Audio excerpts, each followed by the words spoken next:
नहमदुहु व नुसल्ली अला रसूलिहिल करीम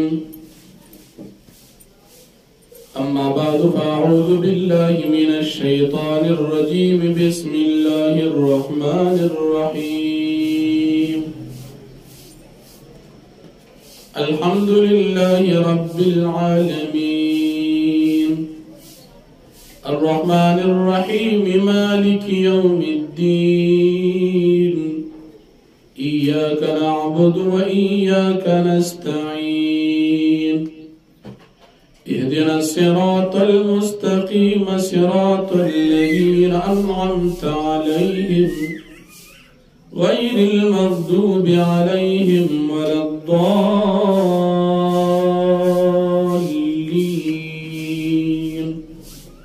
सदक़ल्लाहुल अज़ीम। नन ज़मन औस्तासो द कुरान करीम द तफसीर चिदाश पगम काल द तफसीर अल्हम्दुलिल्लाह द दौरे अव्वलने औरज़ दा कुरान करीम द अल्लाह रब्बुल आलमीन आखिरनी आसमानी किताब दे द कुरान करीम न उड़ान दी चे सुमरा आसमानी किताबुना और सहीफी अल्लाह पाक नाजिली करी दी द कुरान करीम दरातलो सरा हागा मनसूख गर्जीदली दी। कुरान करीम द अल्लाह रब्बुल आलमीन आसमानी आखिरनी किताब इमामुल अंबिया मुहम्मदुर रसूलुल्लाह सल्लल्लाहु अलैहि वसल्लम चे द टोल पैगंबरान आखिरनी नबी दी हवी बांदे पदरविश कालों के नाजिल करी दी। कुरान करीम न उड़ान दी द्रे आसमानी गट किताबुना अवसल सहीफे अल्लाह नाजिल करी दी। असल सहीफों के लस सहीफे हजरत आदम अलैहिस्सलाम, लस सहीफे हजरत इब्राहिम अलैहिस्सलाम, पंजो सहीफे हजरत शीस अलैहिस्सलाम और देर सहीफे हजरत इद्रीस अलैहिस्सलाम अल्लाह पाक नाजिल करी दी। आसमानी किताबुना गट सलूर दी तौरात पर मूसा अलैहिस्सलाम, इंजील पर ईसा अलैहिस्सलाम, ज़बूर पर दाऊद अलैहिस्सलाम और कुरान मजीद पर हजरत मोहम्मद सल्लल्लाहु अलैहि वसल्लम अल्लाह पाक नाजिल करी दी। पदी आसमानी किताबुनो सहीफों की शरीयत जिक्र शवे दी और शरीयत और दिन दा इबारत ती द सो गटो सीजुना पदी गटो सीजुन की बुनियादी चीज अकायद दी। दिन बाद इबादत ती, मामलात ती, मुआशरत थी और अखलाकियात थी। तकरीबन दा पिंजो बुनियादुन दी शरीयत पदी पिंजो सीजुन की तकरीबन मुनहसिर दी। पदी की ब्या बुनियाद इतिकादियात और अकायद दी। अकायद नबाद ब्या इबादत थी, मामलात थी, मुआशरत थी, अखलाकियात थी। तदे टोल बिना पा कायद बांधदा व्यापा कायदों की چې په هغه باندې انسان د کامیابی بنیاد بنا دی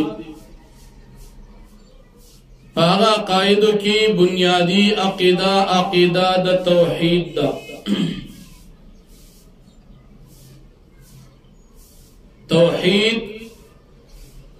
اللہ رب العالمین په اعتبار د ذات او د صفاتونو سره یو منل دیتا عقیدہ د توحید وی اللہ جل شانہ د ذات په لحاظ سره او د تمام صفاتونو په لحاظ سره یک تنها دی دا تسلیم اول د زړه سره دی تویل شي توحید بیا د الله رب العالمین د ذات متعلق د مسلمان د پارا سو عقاید پیجندل پکار دی اولا عقیدہ چې د تمام نظام صانع او جوړون کی یو الله پاک دی د الله رب العالمین سره د نظام په جوړولو د مخلوق پیدا کولو کې هیڅ شریک نشتا دیما عقیدہ اللہ رب العالمین د تمام مخلوقات و کلیات و جزئیات باندې عالم دی د دې علم صرف یو الله پاک ته دی د مخلوق د پیدا کولو نه وړاندې د مخلوق د پیدا کولو په وخت کې او د مخلوق د ختمولو نه بعد د دې ذره ذره علم یو الله پاک ته دی او په دنیا کې چې دا څومره مخلوقات دي د دې په تمام افعال او په تمام حالات باندې یو الله پاک دی دا د الله رب العالمین کمال علم په دې کې د الله پاک سره هیڅ شریک نشته بیا په دنیا کې د انسانانو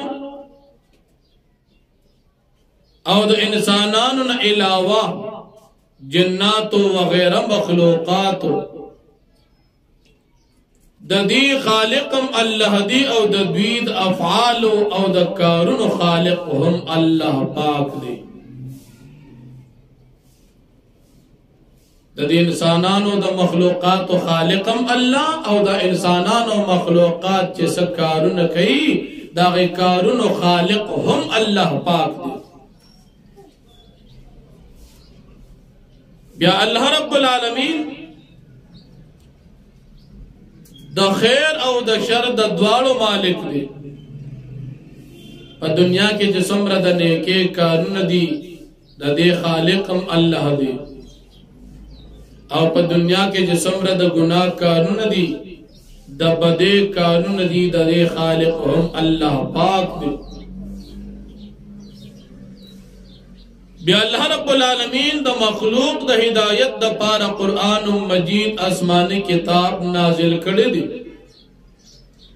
او دا الله رب العالمین صفت کلام او خبرې دي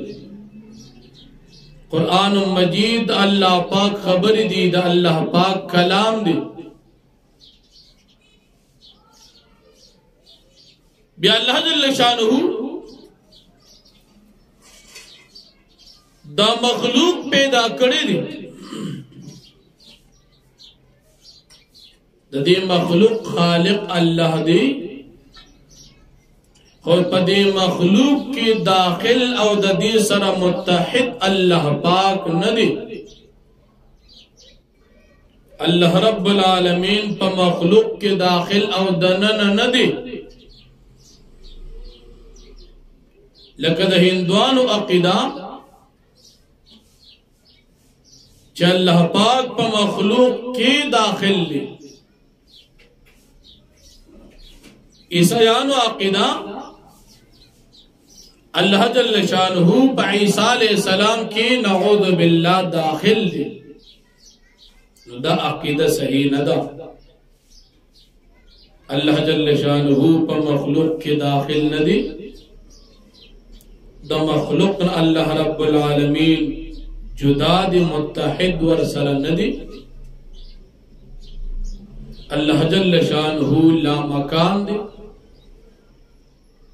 مخلوق مکانی دی مخلوق زمانی دی مخلوق اطرافی دی مخلوق پناکیدن کی دی مخلوق عیب جن کی دن کی دی اللہ رب العالمین مکان تا محتاج ندی زمانے تا محتاج ندی کور تا محتاج ندی طرف تا محتاج ندی اس اللہ رب العالمین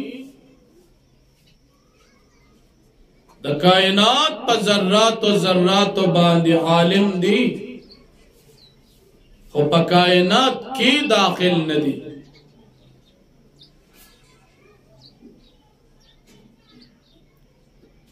بل اللہ جل شانہ تمام صفات و کمالیوں باندی موصوف دی اللہ رب العالمین دا عیب او دا نقصان دا صفتون نا پاک دی اللہ رب العالمین بے مثل دی دا اللہ جل شانہ مثل نشتا ولم یکن لہو کفوا احد اللہ رب العالمین بے نیاز دی اللہ رب العالمین بے پرواہ دی اللہ رب العالمین دا تمام مخلوق دا پیدا کولو نوڑان دی مو دا مخلوق دا فنا کولو نباد بموی فنا پا اللہ پاک باندے نرازی دا مختصراً عقیدہ میں تاسو تا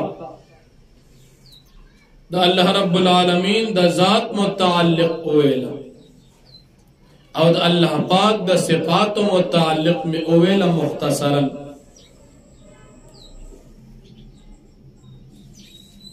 عقائدوں کی بنیادی عقیدہ عقیدہ توحید اور دویم نمبر بنیادی عقیدہ پا عقائدوں کی عقیدہ دا رسالت دا اللہ جل شانہ دا انسانانو دا ہدایت دا پارا پا انسانانو کی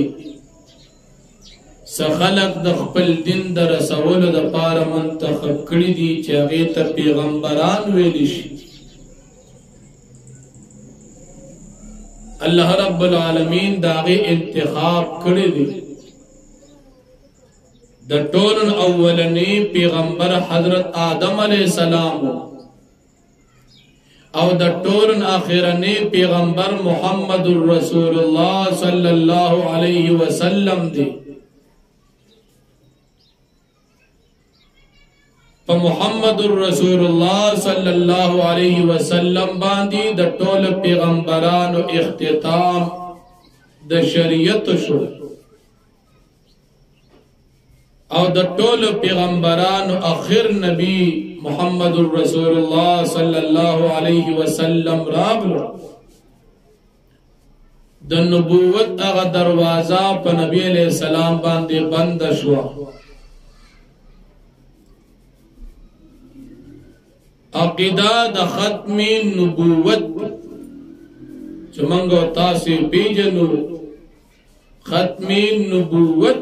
نبوت ختم شو پچا باندی پا محمد الرسول اللہ صلی اللہ علیہ وسلم باندی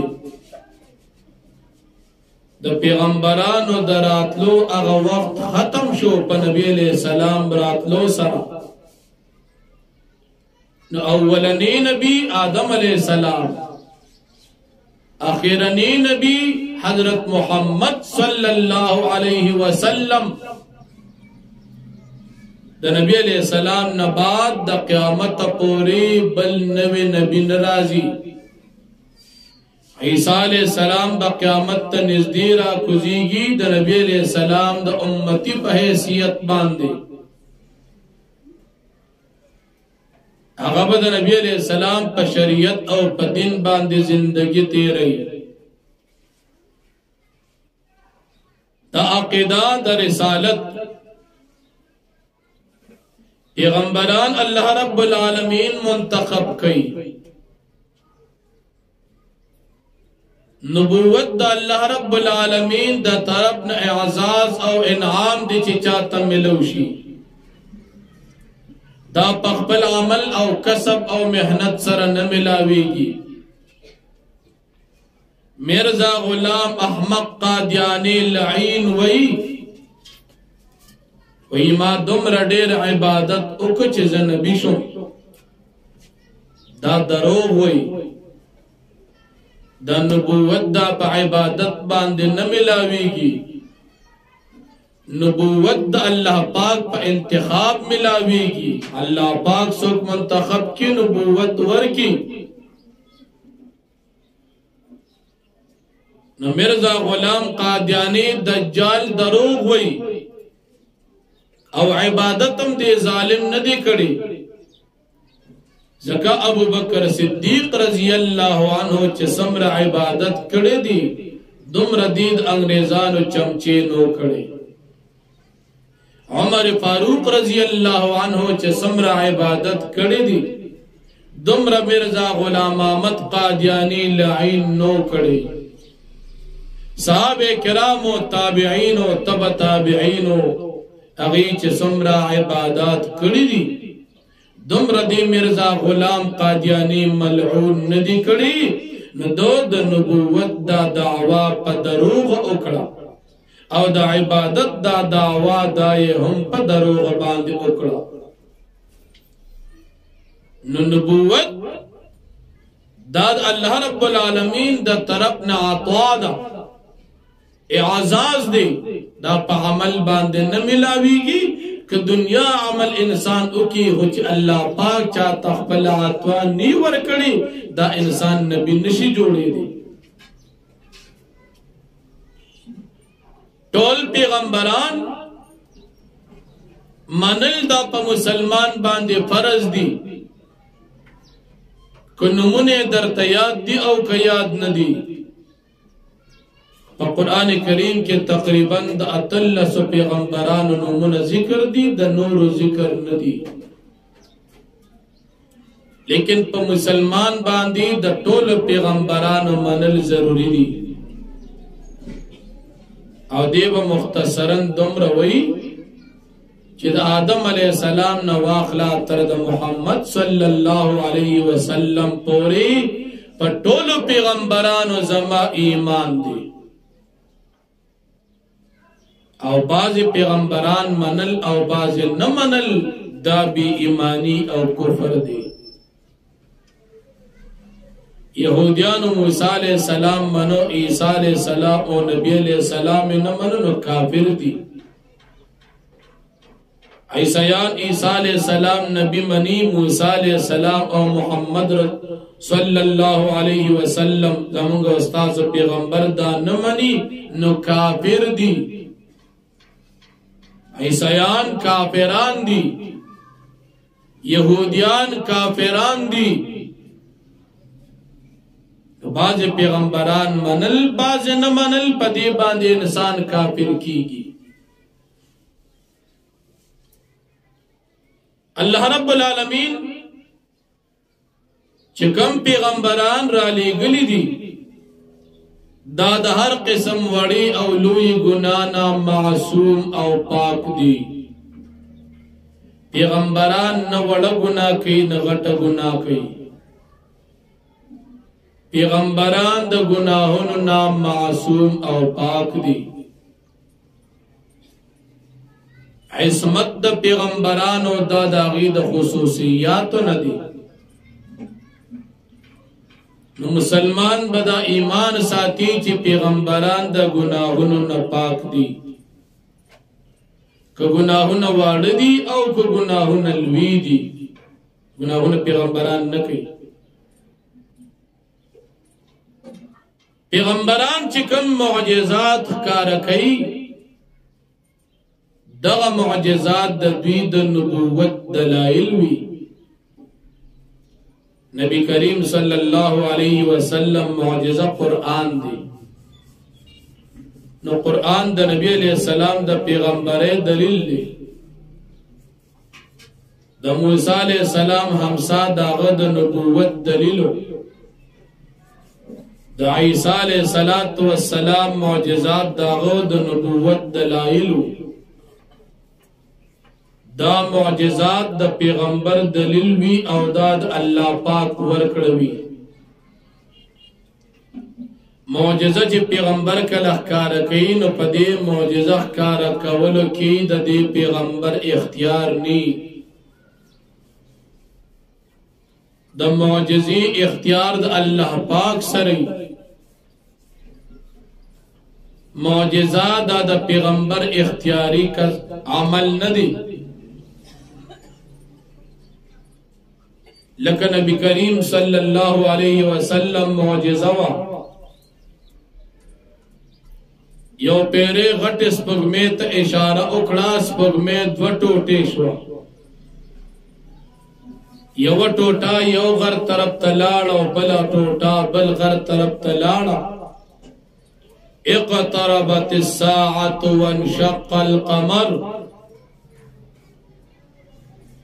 نبی علیہ السلام گوتا باندې اشاره کړې و. نو اشاره کول د نبی علیہ السلام کارو، د نبی علیہ السلام فعلو. او دا سپګمې دوه ټوټې کېدل دا د نبی علیہ السلام اختیار نو، دا د الله پاک اختیار. نو معجزه دا د الله پاک اختیار وی، د نبی اختیار کی نی. نو معجزات د پیغمبرانو دا د پیغمبرانو د نبوت دلائل وی. بل پیغمبرانو ته چې الله پاک څومره شریعت ورکړي د قوم د رسولو د پاره، پاگے کی پیغمبران اس قسم کمی کو تاہی نشی کولی او نئے کڑی دی. اللہ رب العالمین چی پیغمبران قسم شریعت ورکو چی تاسو دا دین قبل قومون تا قبل امتون تا ارسوئی. نو ہر پیغمبر قبل شریعت او قبل پیغام قوم تا رسولی دی. پدی پیغامات رسولو کی پیغمبران کمی کوتاہی نکی. بل پیغمبران چا اللہ پاک کلم جوڑ کری دی. نو دوی دا پیغمبری نختمی دن کی نعمت تی. دی دا پیغمبرین چرتا ہم ختمی گنا. پٹولو پیغمبرانو کی افضل پیغمبر امام الانبیاء محمد الرسول اللہ صلی اللہ علیہ وسلم دے. نبی کریم صلی اللہ علیہ وسلم زمان استاذ پیغمبر چخپل نمی محمد دے صلی اللہ علیہ وسلم. دادا ٹولو پیغمبرانو امام دے، امام الانبیاء دی. دا ټول پیغمبرانو اخیرنی نبی دی، خاتم النبیین دی. او دا ټول مخلوق دا پار رحمت دی، رحمت للعالمین دی. او دا قیامت پوری دا ټول انسانانو دا پار کافی دی، بل نبی راتلو ضرورت نشتا. نو کافت للناس دی. دا نور پیغمبرانو نبوت چو دا با یو خاص وقت پوری و خاص خلق پوری باو. موسیٰ علیہ السلام صرف دا بنی اسرائیل نبیو، عیسیٰ علیہ السلام صرف دا بنی اسرائیل نبیو. عیسیان دا پارا د بنی اسرائیل نه علاوه بل ځای کې تبلیغ کول جایز نه دي. عیسایان به صرف بنی اسرائیل ته تبلیغ کوي. اوس په دنیا کې عیسایان مسلمانانو ته تبلیغ ورکوي او په دنیا کې چې کوم ځای کې مهنت کولی شي نو مهنت کوي خلک عیسایان کوي دی د خپل پیغمبر خلاف روان دي. د نبی علیہ الصلوۃ والسلام نه واسم خلاف دي خو د خپل پیغمبر نه هم خلاف دي. نبی علیہ السلام نه داسې خلاف دي چې نبی علیہ السلام راغل د بل پیغمبر د شریعت د دعوت ضرورت پاتې نشو. لکه دوی عیسی علیہ السلام د شریعت دعوت چلی دام د پیغمبر علیہ السلام خلاف دي او د خپل پیغمبر نه داسې خلاف دي چې عیسی علیہ السلام په خپل د بنی اسرائیل پیغمبرو او دوی پښتنو ته او مسلمانانو ته تبلیغ کوي نو د خپل پیغمبرم دشمنان دي.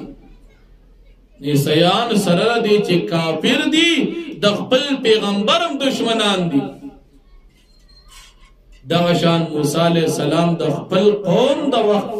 پیغمبرو، داود علیہ السلام د خپل قوم پیغمبرو، هود علیہ السلام صرف د عادیانو پیغمبرو، صالح علیہ السلام صرف د ثمودیانو پیغمبرو، شعیب علیہ السلام صرف د مدین پیغمبرو.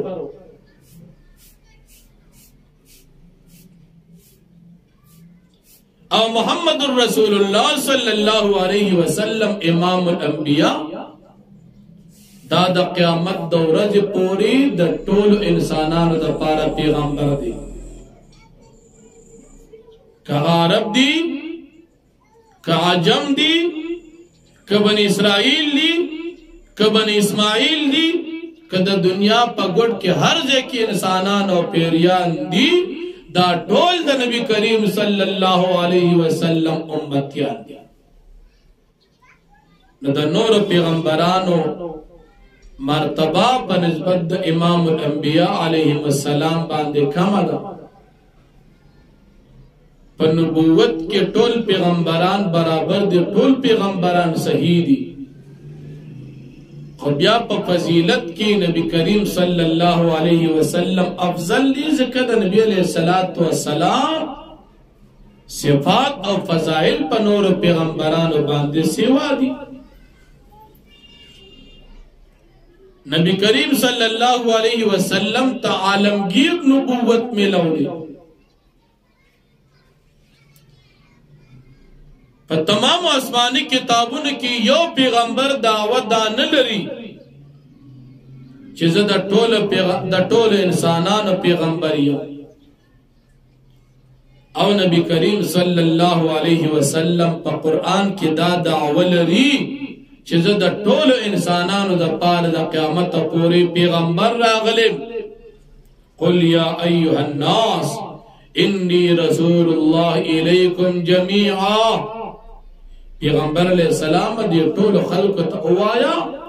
اساس د ټول د پاره ګورې نبی رسول د الله پاک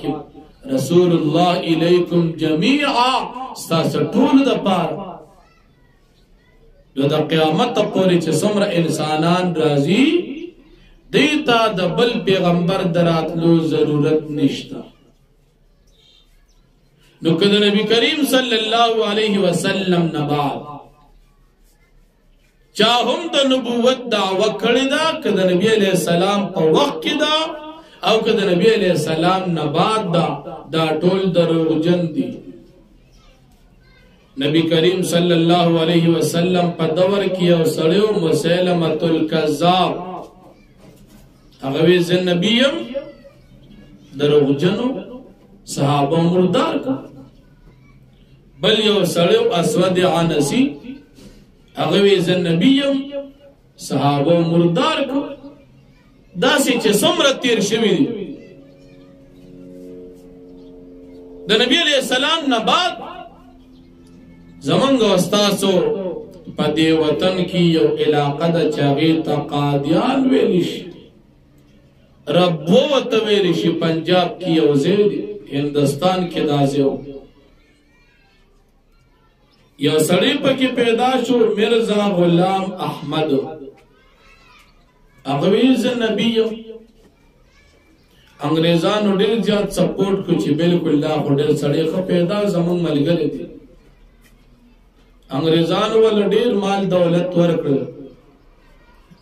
او ډېر کوششونه ورسره وکړل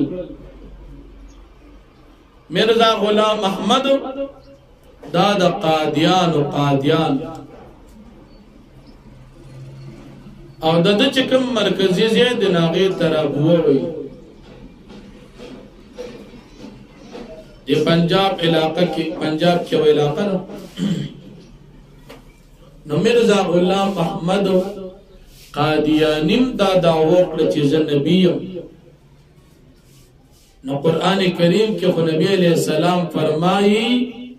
چې زه د قیامت پورې د ټول انسانانو د پاره نبی یم نو مرزا غلام قادیانی چې د نبوت دعوه وکړه دا یې دروغ وکړه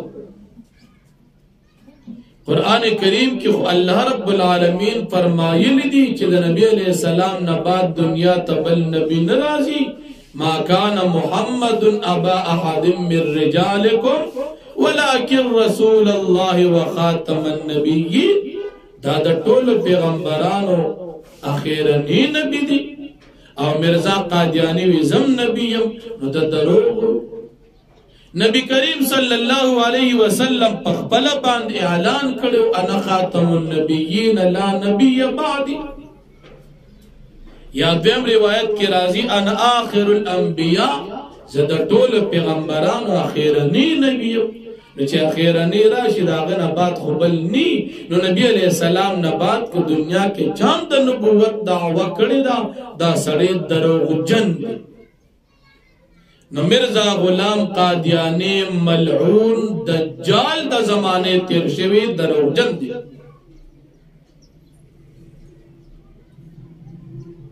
نو باقاعده د رسالت کې د نبی کریم صلی الله علیه وسلم مبارک به مسلمان دا عقیده ساتي چې نبی کریم صلی الله علیه وسلم اخیرنی نبی دی دنیا ته بل نبی ناراضي د قیامت پورې بل نبی ناراضي اخیرنی نبی محمد صلی الله علیه وسلم دی او کچا د نبی علیہ السلام نه بعد د نبوت دعوه وکړه نو قرآن منتقوي او نبی علیہ السلام منتق فرمایلی دي الله فرمایلی دي صحابه فرمایلی دي دین فرمایلی دي چې دا سړی به دروغجن وي او د دې سړی قتل کول دا بجایز شي نو دویم نمبر په بنیادی عقایدو کی عقیده د رسالت دریم نمبر په بنیادی عقایدو کی عقیده د کتابونو الله رب العالمین انسان تا د پوی د پارا درې سبب ورکړي دي یو سبب د پوهې د پاره عقل دی چې انسان په عقل باندې ځان تویي او بد په معلومي دویم سبب د پوهې د حواس خمسه ظاهره دي سترګې دي وګونه دي جبه ده پوزه ده لاسونه دي په دې باندې انسان او بد پیژني معلومي پدې دوه کې چې کله یو سیس کار اونکي پدې دواړو معلومات اونشي نو پدې کې شریعت بیا د انسان ته د پوهې د پاره یو سبب ورکی چې ایت وحی ویل شي چې حواس او عقل کمزې کې کار پریک د اغلتا د عقل نه علاوه او د حواس نه علاوه بیا ضرورت د وحی راشي د حواس او د عقل مثال د نور او د ډیوی د رڼا دی د نور رڼا انسان ته ضروری ده، د سپوږمۍ رڼا، د بلب رڼا، د بجلی رڼا، د ډیوې رڼا دا ضروری ده. خو چې کله داسې پنور او په سپوږمۍ او په ډیوو په بجلی کار ونه شي نو یو رڼا بیا بلم پکار ده چې هغه د سترګې صحت دی، چې سترګه جوړه ده او که جوړه نه ده. اوس که یو انسان سترګې ړندې دي نو دی د انور او د بجلی په رڼا نشي حاصلولی، او که د یو انسان سترګې جوړې دي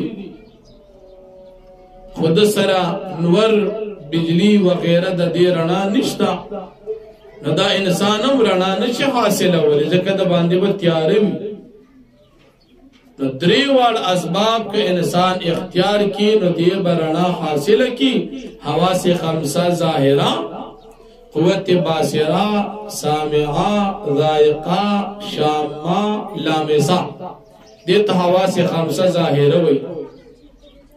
دا پنځم هم انسان بروی کار راولي. دویم سبب عقل دا بم بروی کار راولي، او دریم سبب وحیده الله رب العالمین دا طرف نه پیغام دی، دا بم بروی کار راولي، الب انسان پوها حاصلی. او که انسان داسی وی چې دې صرف سترګې استعمال کی، عقل استعمال کی او وحی استعمال نکی، د وحی سبب طرف تلان نشي او په دې باندې ځان پی نکی نو دا سړی بیا چرته هم حق نشي معلومولی، هدایت ته نشي رسیدي، لار بیا نشي موندي. نو معلومه دا شو چې د وحی ضرورت شته، او د وحی الله رب العالمین پیغامات چې را لیږي نه په خپل کتابونه کې، کتابونه بیا یو سلسلور دي، په دې کې غټ غټ کتابونه سلور او واړه واړه کتابونه هغه سل دي. غټ کتابونه تورات، انجیل، زبور او قرآن مجید دي، او واړه کتابونه آسمانی صحیفې چې 50 په شیس علیہ السلام، 10 په ادریس علیہ السلام، 10 په ابراہیم علیہ السلام او 10 په حضرت آدم علیہ السلام اللہ پاک نازل کړي. تورات په موسی علیہ السلام، انجیل په عیسی علیہ السلام، زبور په داود علیہ السلام او قرآن مجید په محمد رسول الله صلی الله علیہ وسلم باندې الله رب العالمین نازل کړي دي. زمونږ د مسلمانانو ایمان په عقاید کې بنیادی عقیده د دې کتابونو منل هم دي. اوس آسمانی کتابونه خود من بیان کړ چې دا یو سلسلور دي، خو په دې آسمانی کتابونه کې من به نن سبا به کوم کتاب من پیژنو. نو قرآن مجید په اصلی شکل و صورت کی کتاب موجود دی. دا قرآن اغا شان دی څنګه چې الله نازل کړي، اغا شان دی څنګه چې نبی علیہ السلام صحابو ته ښودلی دي،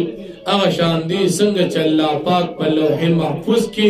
نازل کړي دي، اغا شان دی څنګه چې الله پاک د جبریل علیہ السلام په واسطه په نبی علیہ السلام نازل کړي دي، اغا شان دی چې صحابو په دنیا کې خور کړي دي. دا بعینه هم هغه قرآن دی. په دې قرآن مجید کې د یو زبر زیر پیش، د یو سکون، د یو شد، د یو نقطی، د یو سس کمی زیاتی د قیامت پوری څوک نشي کولی. نو په اصلی شکل و صورت کې موجود صرف قرآن مجید پاتے دی. اغا نور یو سل 3 کتابونه چې 3 غټ کتابونه دی او سل واړه دي، اغا الله پاک نازل کړي دي، په پیغمبران نازل کړي دي، لیکن هغه کې وخت په وخت باندې خلکو د ځان نه لیکل کړي دي. نو په اصلي شکل و صورت کې هغه کتابونه اوس نه ملاويږي. لکه تورات په موسی علیہ السلام غټ کتاب نازلو، انجیل په داود علیہ السلام غټ کتاب نازلو، زبور په داود علیہ السلام غټ کتاب نازلو، او انجیل په عیسی علیہ السلام غټ کتاب نازلو. لیکن هغه کې د خپل خلکو د ځان نه لیکل وردن نکړل، تحریف پکیو کو کما خبره به چې خوخه نو هغه به لری کړه او کما خبره به چې خوخه هغه به پکې پرې خودلا کما خبره بچوتا د خپل طبيعت مناسب کار شو هغه به پکې ځان نه وردن نکړه او کما خبره بچې دی کتاب کیوا لیکن د دې بخوخه نو هغه خبره به دی لری کړه نو په دې طریقې سره کتابونه کې دی تحریف کړي آسمانی کتابونه تورات انجیل زبور او صحیفه چې په دې کتابونه کې د خلکو تحریف کړي دي نو مسلمان به اوس ایمان څنګه ساتي مسلمان به ایمان داسې ساتي چې موږ هغه تورات منوج الله نازل کړی دی هغه انجیل منوج الله نازل کړی دی هغه زبور منوج الله نازل کړی دی هغه صحیفه منوج الله نازل کړی دی اوس که موجوده وخت کې چا سره تورات انجیل زبور یا صحیفه اومندل شي نو مسلمان بداوي چې نه یې منګه د دې تصدیق کو او نه یې تکذیب کو دام نه وای چې دا ټول بالکل ټیک دي ځکه دې پکې د ځان لیکل کړي او دام نه وای چې دا ټول غلط دي ځکه څه خبره پکې سم مشتا موږ به دې تصدیق هم نکړو د دې تکذیب هم نکړو خو ایمان بساتو په هغه تورات انجیل زبور او صحیفه الله نازل کړی دي هغه بالکل حق او سچو د انسانانو د هدایت د پر الله پاک نازل کړی قرآن مجید هم الله نازل کړی خدا قرآن مجید متعلق به مسلمان د عقیده ساتي چې د قیامت د ورځې پورې د قرآن مجید د حفاظت ذمہ داری الله پاک اخیستی ده په دې قرآن مجید کې هیڅ قسم تحریف څوک نشي کولی نه پکې لفظي تحریف څوک کولی شي او نه پکې معنوي تحریف څوک کولی شي په دې کې هیڅ قسم کمی زیاتې څوک نشي کولی دا قرآن پورا کتاب دی څنګه چې الله نازل کړ او مغه شان اوسم دی زمونږه او تاسو مخ د څنګه قرآن پروت دی دا او مغه قرآن چې الله نازل کړ دی بل نه دی دا زمونږ د مسلمانانو ایمان وی آسمانی کتابونو باندې عقیده ساتل دام د مسلمان په عقایدو کې بنیادی عقیده ده مسلمان باندې په عقایدو کې په بنیادی عقایدو کې عقیده په فرشتو باندې ایمان دي فرشتي الله رب العالمین یو نورانی مخلوق پیدا کړی دا مخلوق دی الله پیدا کړی دی خالق الله پاک دی فرشتي ملائکه د دې شمیر د الله نه علاوه اچا معلوم ندي پدې کې لوی غټه غټه فرشتي سلور دي جبريل عليه السلام میکائیل علیہ السلام اسرائیل علیہ السلام اسرافیل علیہ السلام دا فرشتي الله په نور فرشتو باندې اوچتي کړی دي مسلمان به د فرشتو متعلق عقیده ساتي چې دا الله عزتمند فرشتي دي ټول عزتمند دي دا الله جل شانه د حکم هیڅ قسم خلاف ورزي نه کوي دا اللہ رب العالمین دا طرف نہ چکم پیغام ملوشی دا مکمل رسی اللہ پاک پا پیغمبران چکم کتابون نازل کری دی نو دا دی فرشتو پا واسطی سر نازل دی دا فرشتی چی دی توالد تناسل دا بچو وغیرن دی پاکی دی د خوړلو سکلو اغوستلو نه پاکی دي د نارینه او زنانا د صفاتونو نه دا پاکی دي دا نورانی دی الله پاک د نور نه پیدا کړی دي فرشتي چې په کوم شکل باندې او غواړي ځان ښکارا کولی شي دا شکل او صورت د دې فرشتو په منزله د جامو دي چې څنګه جامې دي اغوندي دا فرشتو ڈپٹی دا اللہ عبادت دی او فرشتی چ اللہ پاک پا کم کار باندے مقرر کری پائی کہ اس قسم کمی کوتاہی سستی وغیرہ نکے فرشتی چی دی اللہ پاک سپا جہنم مقرر کری دی سپا جنت باندی سدا عملون پلی کلو باندی سو دا مسلمانان پا حفاظت باندی سپا قبر کے پسوال جواب باندی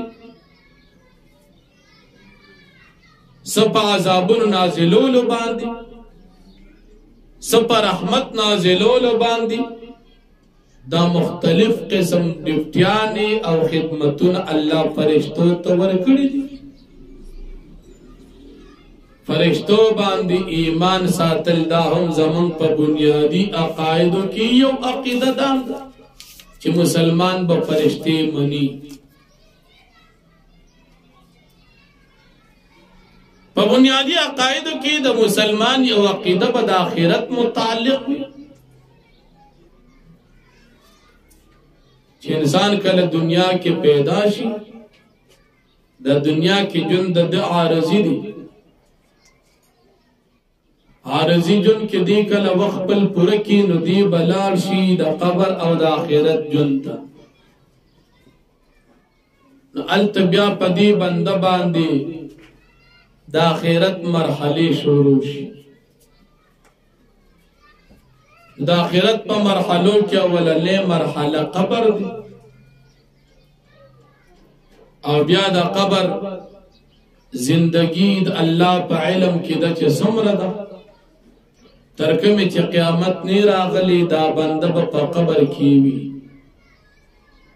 نو مسلمان با قبر باندے ہم ایمان ساتی دا آخرت با مرحلوں کی اولنے مرحلہ انسان چه وفات شی دا وفات نباد چه چرتم پروت دی تا قبر ویلی شی دا کم دے کی چه دا انسان دا وفات نباد پروت تی پا دا غزے کی بدل فرشتی رازی دن بدریت تپوسونکی وڑو کی امتحان پر رب دی سوکتی دین دی صدی او دا نبی علیہ السلام بارکی رسا خیال لے کنیک بھی جوابونا با صحیح ورکی او کبت بھی جوابونا با ور نکلی شیا نو پا نیک باندی او بیا ثوابونا دا جنت خوشبوئے او نعمتونا شروع شی او پا بد باندی با پا دی قبر کی دا جہنم نا عذابونا را شروع شی تاکم لے کے جدا انسان پروت دی تا قبر وی شریعت او پا دی قبر کی دا جنت او جہنم دا حقیقت کی عذاب او ثواب دی مسلمان بدا منی یا چی انسان کل وفات شی دا روح لار شی وم اسمان نبر یو زید غیت علیین وی وم ازمکلان دی زید غیت سجین وی نکنیک وی دا روح علیین تلار شی او کنا بد بین وم ازمکی لاندے زی سجین تا دی بد انسان دا روح لاوش یا پکی دا علماء واقوال یا قول دادی چی دا روح واپس دی قبر کی دی بدن تراشی پا قبر کی دا سری جون دیشی او دیم قول داری چی التی دا روح پا علیین سجین کی پاتشی البتا دمر دا چه تعلق دا دی روح دا دی بدن سر قائم کریشی او پا دغا تعلق باندی پا دی قبر کی دی راحت یا عذاب حاصلی پا قبر کی دا عذاب دی قبر کی دی بدن تا او روح تا دوارو تا ملاوی عذاب او ثواب دا قبر دا مسلمانانو عقیدہ دادا چی دا روح او بدن دوارو تا ملاوی دنیا کی چیچا نیک یا بد کارون کری دی نا پا قبر کی با ثواب یا عذاب ام دقی بندتا ملاوی گی او پا آخرت کی با ہم دا عذاب او ثواب دی دوارو تا ملاوی گی روح او بدن دوارو تا دا زمان دا مسلمانانو عقیدہ دا دا آخرت پا مرحلوں کی قبر اول دی بیا چکلا اسرافیل علیہ السلام دے مشپیلے اوئی نو خلق بدا قبرن نپاسی دی توی بعد الموت دا دین بعد بحشر میدان تروان شی حساب کتاب بوشی او داغین بعد بدا جنت یا جہنم فیصل اوشی نیکان بجنت تلار شی او بدان بجہنم تلار شی دے طول طویل شی عقیداد آخرت دا مسلمانانو پا بنیادی عقائدو کی بنیادی عقیدات آخرت مسلمانان دامنی یو دا دنیا جن دی او بل آخرت جن دی دنیا نبات آخرت دی مسلمان چی دنیا کے سنگ استرگی غلولی دی ترکمی چی دا دنیا جن دا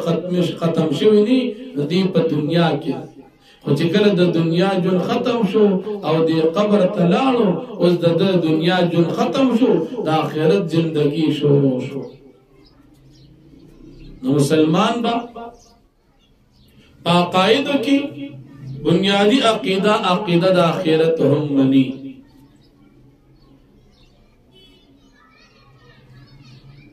نو شریعت دا عبارت تی عقایدو عباداتنا بیا معاملاتنا معاشرتنا او اخلاقیاتنا دا پنځه سيزونه دي عقائد عبادات معاملات معاشرت اخلاقیات خود دې رستنو سلور واړو د پاره چې کوم بنیاد د عقیده ده او پا عقائدو کی تاستما بنیادی عقیدی ویلی عقیدہ دا توحید عقیدہ دا رسالت عقیدہ دا آسمانی کتابونو عقیدہ دا فرشتو او عقیدہ دا آخرت دا مسلمان منی پا دے کی دا ہر یہ ویلے چے سوک انکار اکین مسلمان بنپاتی کی گی عقیدہ توحید کے سوک نمانی دا رسالت یا نمانی یا دا کتابون نمانی یا دا فرشتو نمانی او یا دا آخرت نمانی جے کمم نمانی انسان بیا مسلمان ندی کافر دی نو عقیدہ دا بنیاد شو او دا نور سیزونا پاقی بان آبادی شو آبادی علاقی کی چکل بنیاد موجود بھی نمنگ او تاس الحمدللہ مسلمانان یو عقیدہ دا مسلمانے بطول تسلیمم مسلمان با علم مسلمان بھی چا دا عقیدہ برابر بھی او کا عقیدے برابر نوی نور کارونے سمبیو ندا بیا مسلمان ندی دا تبا کافر ویلیش نو بنیاد من اوتاسو الحمدللہ نن اوی چا عقیدہ دا دین بعد با انشاءاللہ کا اللہ پاک تا منظوروی سباتا دا قرآن کریم نمونہ تعریف وغیرہ انشاءاللہ نور بیاوائیو اللہ جل شانہ دی منگو تاسو تا دا عمل کل توفیق راکی او اللہ جل شانہ دی زمان استاسو دا دورہ دخپل رضا سبب کو گرزی او اللہ جل شانہ دی منگو تاستا پا دورہ کی دا حاضر توفیق بار بار نصیب کی او اللہ پاک دی منگو تاستا پا دی خپل عقیدہ دا اسلام عقیدات اہل سنہ عقیدات علماء دیوبند مذہبی حنفی باندے جن مرگ بعد الموت نصیب کی او اللہ پاک دے من دولت قضا جماعت کی دا دن دا خدمت توفیق نصیب کی و آخر دعوانا الحمدللہ رب العالمین